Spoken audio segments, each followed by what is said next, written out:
At sa nakaraan nating kwento, itinaas ni Henry ang ulo niya, at tinignan ang Count at pinakita muli ang inosente nitong ngiti, masaya at taos-puso siyang nagpasalamat kay Count Eisen. Pagkatapos ng usapan, lumabas siya ng tolda habang nakangiti si Eisen. Dahan-daang naglakad si Henry sa buhangin, umihip ang hangin sa kanyang mga paa at puting ulap ang lumulutang sa langit. Huminto siya habang umiikot ang hangin sa kanyang paligid, at ang paligid ay unti-unting nagbago sa kanyang paningin. Napatitig si Henry ng diretso habang nakakunot ang noo. Tinitigan niya ang mga imaheng may tolda at tila lumulutang.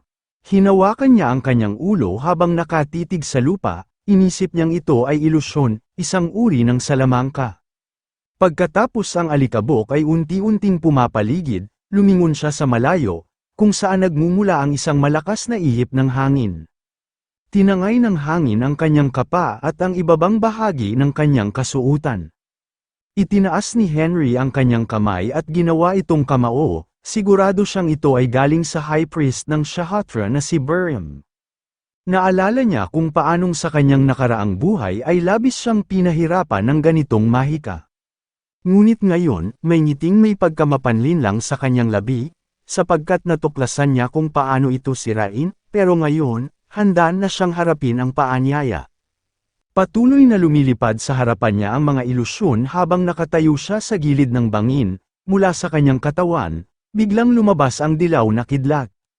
Unti-unting nawala ang ilusyon, pagharap niya, may lumabas na mga paa mula sa likod ng mga palumpong, lumitaw si Hera Ryan Khan, at inilagay ang palad sa kanyang dibdib. Humingi ito ng paumanhin sa hindi pagpapaalam, at sa pagdala sa kanya rito.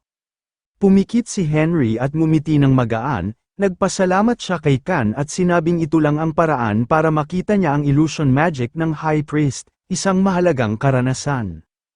Nagulat si Khan sa sagot ni Henry, batid niya agad na si High Priest Buriam ang may gawa ng mahika ng ilusyon, ibinuka ni Henry ang kanyang mga braso at tinakpan ang mga mata. Tinukoy ni Henry na halatang illusion magic yun dahil nagbago ang paligid sa harapan niya sa isang iglap, kahit na walang salamangkero sa paligid. Pinagmasdan siya ni Hera Ryan Khan, pinuri siya bilang lalong matalino kaysa inaasahan niya. Tumingin siya sa isang gilid, at tinanong si Buriam kung tama ba siya. Lumabas mula sa palumpong ang isang matandang lalaking nakasuot ng puting balabal. Pumikit ito, bahagyang yumuko, saka tumingin kay Henry. Pinakilala ang sarili na si Buriam ang High Priest ng Shahatra. Humarap si Henry kay Buriam, pumikit at yumuko rin bilang paggalang, at ipinakilala ang sarili bilang tagapaglingkod ng angkan ng Shonan. Matapos magpakilala, inilagay ni Hera Ryan Khan ang kamay sa kanyang dibdib, at humiling kung maari niyang ibigay ang kanyang kaunting oras. Nagkamot sa pisngi si Henry, bahagyang nahihiya, kung siya ba talaga ang gusto niyang kausapin na isang tagasilbi lamang.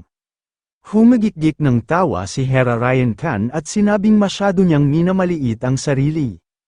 Ngumiti rin si Henry, pero may halong pang-uuyam, na totoo na isa lamang siyang basalyo ng Shonan family.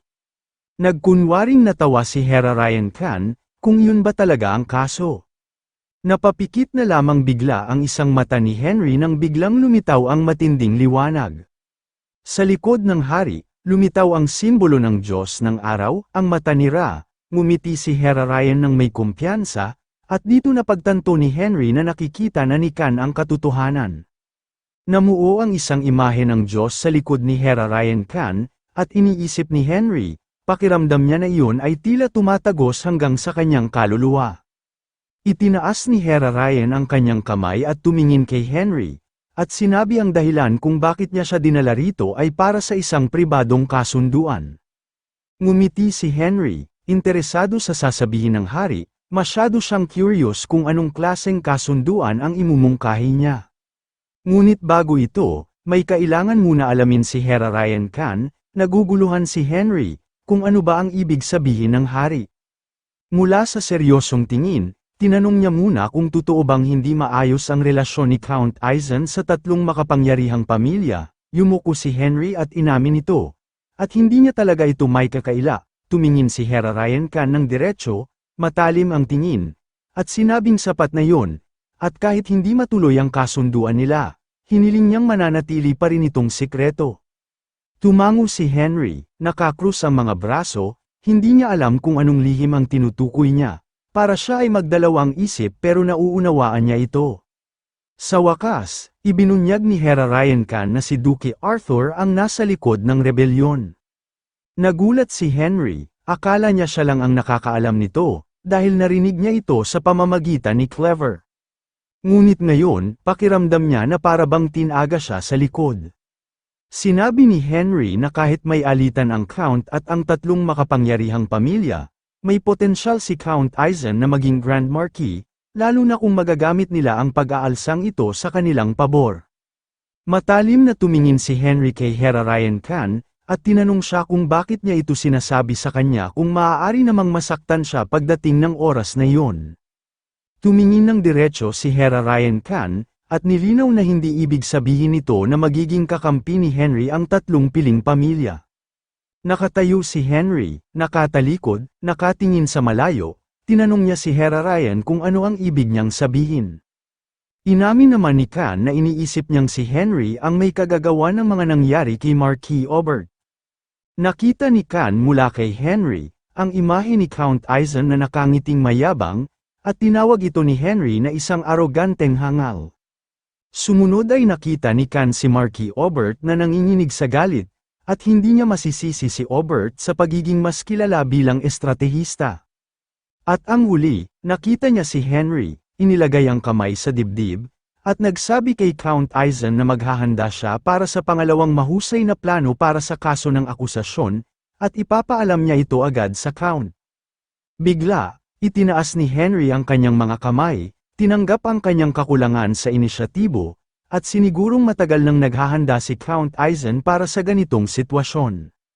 Nilagay ni Hera Ryan Khan ang kamay niya sa balikat ni Henry, at sinabing ang pamilya Shonan ay hindi ganoon kaliit para wala si Count Aizen na matalik na tagapaglingkod sa buong buhay niya, tapos biglang may Henry at batang kasama pa. Ayon kay Khan, alam ni Henry na hindi basta-basta nagbabago ang mga tao. Tiningnan ni Henry si Hera Ryan ng may pagtataka, pakiramdam niya ay tila nababasa ng hari ang kanyang isipan, napahanga siya sa taglay nitong obserbasyon. Nilagay ni Henry ang kamay sa kanyang dibdib at nagsabing kung patuloy siyang umiiwas sumagot, lalo lang siyang mahihiya kung susubukan niyang gumawa ng higit pang mga dahilan. Humanga siya sa mga saloobin ni Hera Ryan Khan at ngumiti. Itinaas ni Henry ang isang kamay, at gusto niyang malaman kung anong klaseng kasunduan ang gustong ialok sa kanya ng hari. Tumingin si Khan sa kanya ng seryoso, ipinaliwanag niya na gusto niyang kumalas bilang pagiging estadong tagasunod ng imperyo, at makipag-ugnayan ng direkta sa pamilya Shonan. Nagulat si Henry at tinanong kung gusto ba ng hari na gawin ito ng palihim nang hindi nalalaman ng emperador. Ngumiti si Hera Ryan at tumango, at kinumpirma ang tanong ni Henry. May mapanlinlang ngiti si Henry, habang iniisip na may balak si Hera Ryan Khan na makipag-alyansa sa kanila para pabagsakin si Duke Arthur, at ngayon ay may kakampi siyang hindi inaasahan.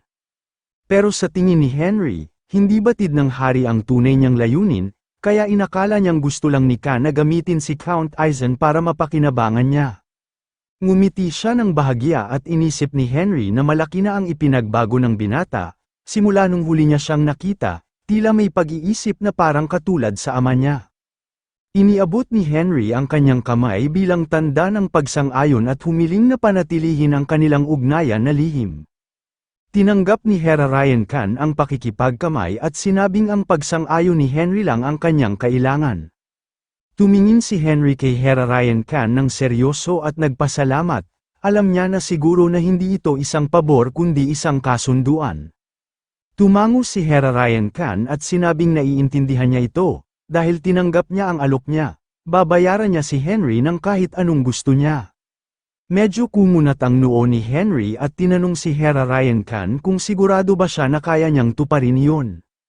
Nilagay ni Hera Ryan Khan ang isang kamay sa likod, iniabot ang isa, at nangakong sa ngalan ni Ra ay gagawin ang lahat ng makakaya niya.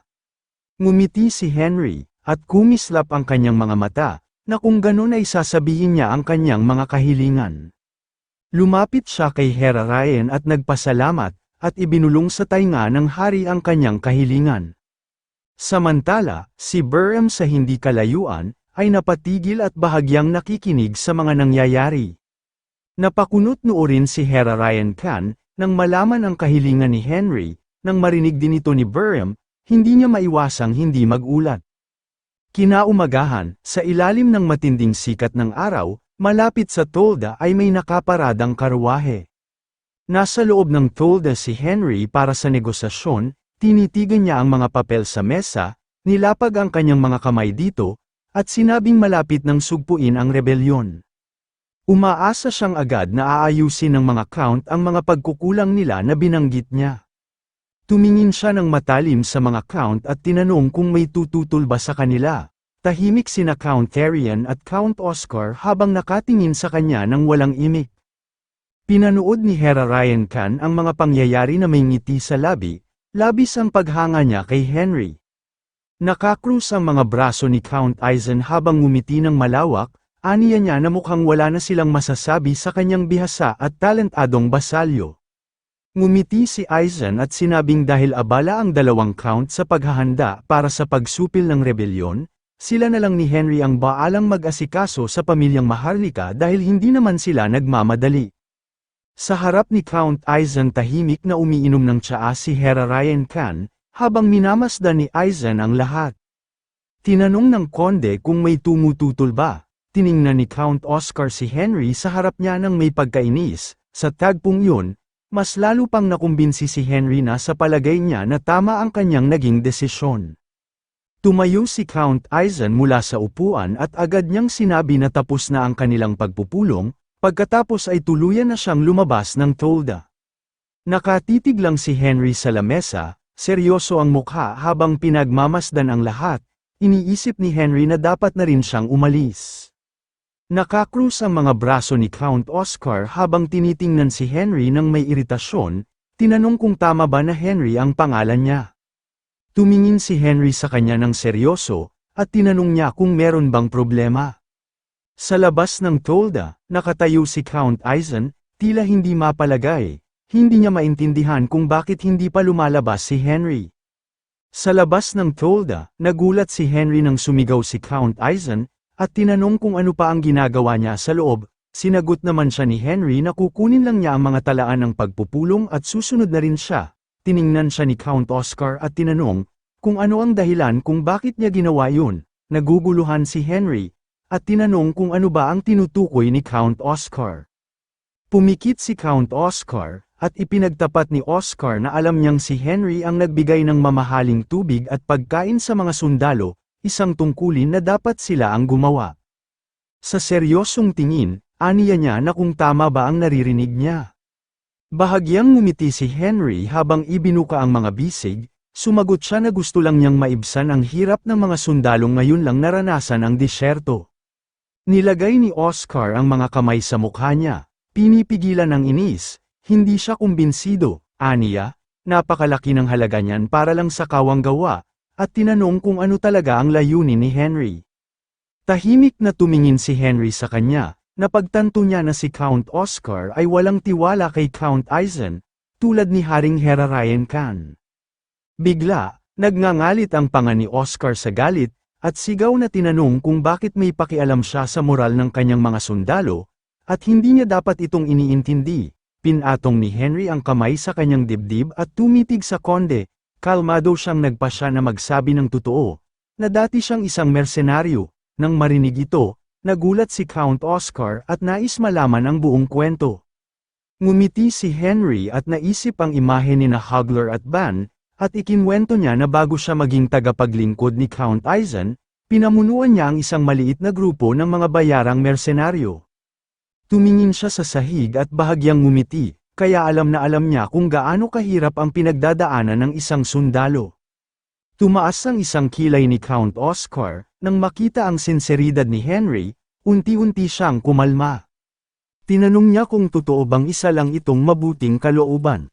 Sumagot si Henry sa kanya na, oo, tumingin si Count Oscar sa kanya, parang may gustong itanong, na kahit pa ito ay isang mabuting kalooban, at gusto niya malaman kung saan naman daw niya nakuha ang ganoong kalaking pera para pandohan ang lahat.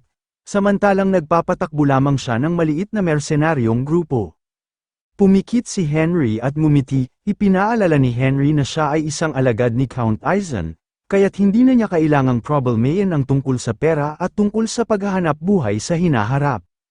Napangiti siya habang nananatiling nakapikit, na dahil dito, malaya niyang nagagamit ang sariling pera para sa mga supply, at hindi niya rin nabanggit sa pagpupulong kanina, na plano rin niyang maghanda ng mamahaling mahiwagang sapatos para sa kabayo para sa bawat hukbo. Nagulat si Count Oscar at pati na din si Count Tyrion. Nanlaki ang kanilang mga mata. Kinumpirma ni Oscar kung ito nga ba ang mamahaling mahiwagang sapatos para sa kabayo na ginagamit ng pamilya Shonan. Ngumiti si Henry at tahimik na kinumpirma ito. Napatalon si Count Oscar mula sa kanyang upuan, si Count Tyrion naman ay napangiti ng alanganin. Sinabi ni Count Oscar na hindi na niya kailangan gawin yon. Kahit gaano pa kaimportante ang mga sundalo, hindi nila matatanggap ang ganung luho, na mas mahal pa kaysa sa tubig. Samantala, iniisip naman ni Count Tyrion na talagang may kabutihang puso si Henry. Ngunit, napanganga si Count Oscar, hindi makapaniwala at hindi niya maintindihan kung bakit ganoon kabait si Henry. Ngunit tiniyak ni Henry na totoo ang kanyang layunin na magtagumpay ang kanilang operasyon at makamit muli ang kapayapaan para sa emperador at sa buong imperyo. Sa pagdakay napansin ni Oscar na tunay ngang may malasakit si Henry sa moral ng mga sundalo. Napangiti si Oscar at maging si Tyrion buong-buo ang suporta, nakikita na nila ngayon na si Henry ay isang binata na marunong magbigay ng malasakit sa mga sundalo at sa lahat. Nagbago ang tono ni Count Oscar, ngayon ay buo ang kumpiyansa niya at sinabi niyang siya na mismo ang magbabayad, hindi lang para sa pagkain at tubig kahapon, kundi pati na rin sa mahiwagang sapatos ng mga kabayo. Ngumiti si Henry, medyo mahiyaing tumango, pero sa loob-loob niya isa yung mapanlinlang ng ngiti. Kung talagang gusto nila ay wala na siyang magagawa dahil naiintindihan niya ito, at nagbigay siya ng pasasalamat. Habang nakayuko, dagdag pa niya kung masasabi nila ngayon kung ilang mahiwagang sapatos para sa kabayo ang kakailanganin, may hahanda niya ang mga ito bago pa ang susunod na pagpupulong. Mabilis na lumabas ng tolda si Count Oscar at nangakong aalamin kaagad ang bilang ng kabayo at magpapadala ng tao upang ipaalam ito kay Henry. Pumayag si Henry at napagtanto niya na napagtagumpayan niya ang dalawang layunin ng sabay, nasukat niya ang lakas ng bawat hukbo at may pagkakataon pa siyang kumita. Bumaling siya kay Herarayan Khan, na nakangiti sa kanya, tinitigan siya nito at muling kumislap ang mata, at nasa likod ni Herarayan ang simbolo ng Diyos ng Araw, tanda na nahuli ng hari ang tunay na layunin ni Henry. Ngumiti si Henry at napakamot sa batok na medyo nahihiya, alam niyang nahuli siya ni Herarayan Khan. Sa ilalim ng araw, sa loob ng isa pang tolda, tatlong kalalakihan ang nagpapahinga at nag-iinuman. Nakakunot noo ang isang lalaking kayumanggi ang buhok habang ngumiti sa kasama niya. Tinanong niya ang kanyang kasama na si Jameson, kung nabasa na ba niya ang anunsyo ni na Count Oscar at Count Tyrion tungkol sa malawakang pagre-recruit, at tinanong kung ano sa palagay niya. Napahalukip-kip ang mga braso ni Jameson, tumango at sagot niya, na sa totoo lang, maganda ang pagkakataon kung makakakuha siya ng pwesto sa hukbong imperial. Idinagdag pa niya, nang makita niya ang mga detalye para sa private army recruitment ni Count Oscar, ang mga gantimpala ay hindi kapani-paniwala. Pumikit ang isang mata ng lalaking may kayumangging buhok at tinaas ang kamay. Sabi niya kung may halaga pa ba ang pera kung magiging dakilang marquis si Count Oscar. Dagdag pa niya, hindi lang ito titulo kundi pagiging kasapi ng isa sa tatlong dakilang pamilya. Tinanong naman ni Jameson, kung ibig sabihin ba nito'y magiging sundalo rin sila ng tatlong pamilya. Napatingin sa malayo ang lalaking may kayumangging buhok, tinaas ang kilay, at nagtatakang nagtanong kung bakit hindi nagre-recruit ng sundalo si Count Aizen. Ngumiti ang isang lalaki at natawa ng malakas, sabi niya, tiyak na may dahilan. At narinig daw niya na ilang araw na lang ang palugit sa aplikasyon, nagtanong siya kung sulit pa bang mag-apply.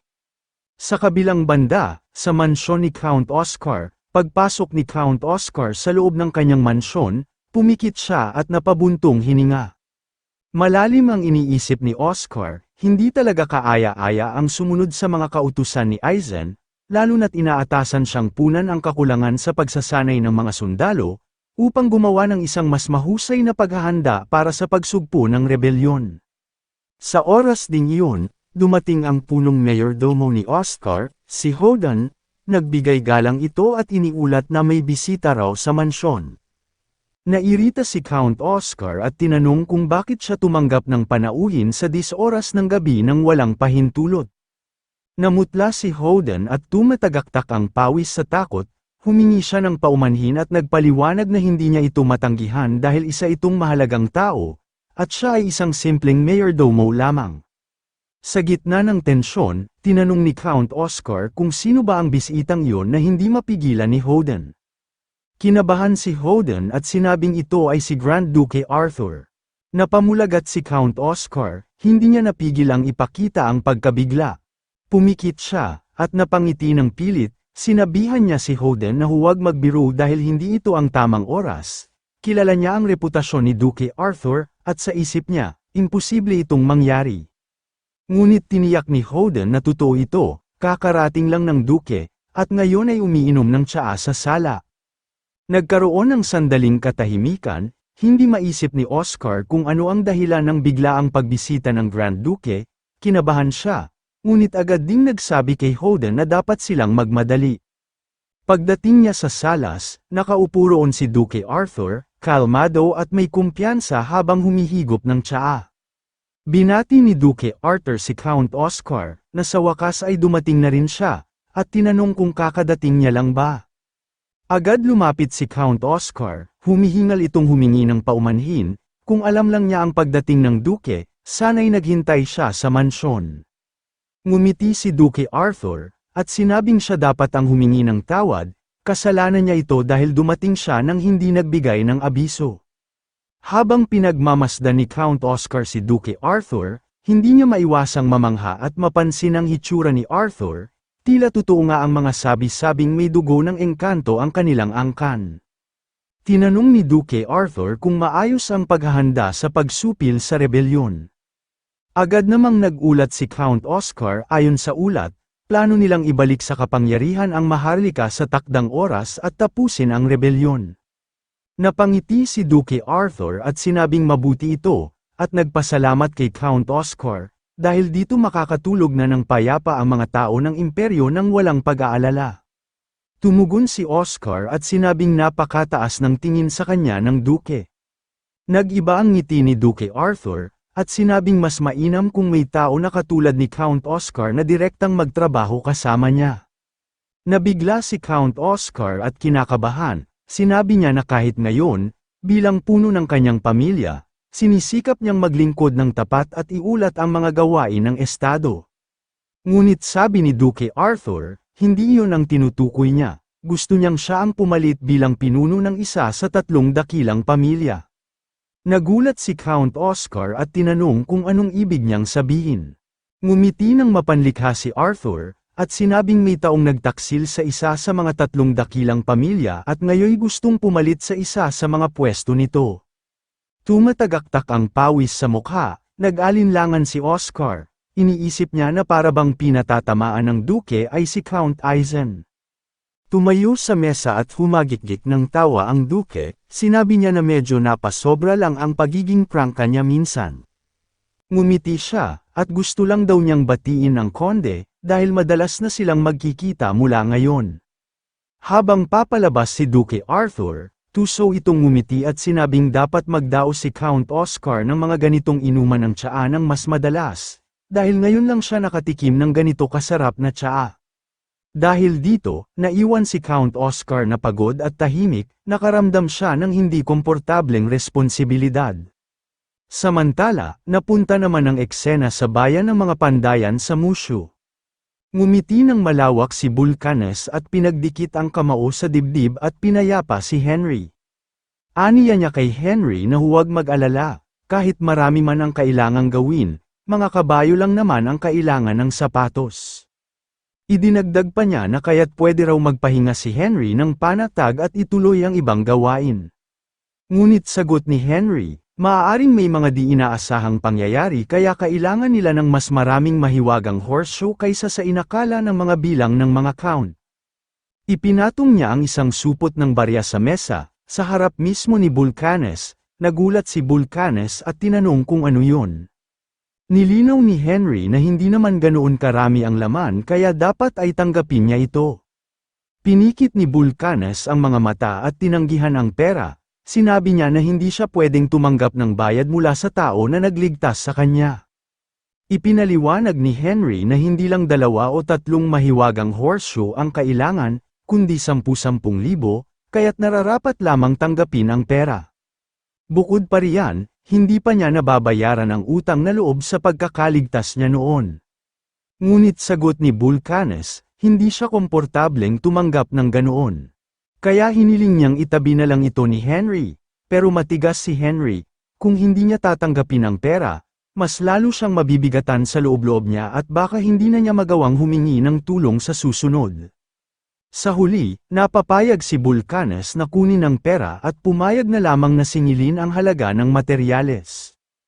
Tumayo si Henry sa mesa, na ikinagulat ng panday, nagkamayan silang 2 bilang tanda ng kasunduan. Nagulat si Vulcanes na may hawak na siyang supot ng barya, at hinulaan niya kung ilang barya ang laman nito. Ngumiti siya at sinabing ang naunang bayad ay para sa materyales, pero ang karagdagang ibinigay niya ay personal na pasasalamat. Napangiti si Vulcanes sa kaba at tuwa, hindi siya makapagsalita. Habang paalis si Henry, binati niya si Vulcanes at sinabi niyang umaasa siya sa kanya. Paalala rin niya, ipagkakatiwala niya sa kanya ang lahat ng mahiwagang horseshoe at magpapatuloy na siya sa iba pa niyang gawain. Kumaway si Vulcanes habang si Henry ay lumalakad palayo. Sinabi ni Vulcanes na mag-iingat si Henry sa kanyang paglalakbay. Pagkalipas ng ilang sandali, dumating si Henry sa mansyon ni Ten sa bayan ng Vivaldi. Mula sa isang asul na bilog ng mahika na teleportation, lumitaw si Henry sa loob ng isang silid, napatingin siya sa paligid, at gulat na gulat, kumikinang ang buong silid, mga salamin at pader ay tila nasa estilong panghari. Napakunot noo si Henry, nang tawagin siya ni Ten. Lumapit si Ten, suot ang sombrero at ngumiti, sabi niya, matagal na silang hindi nagkikita ni Henry.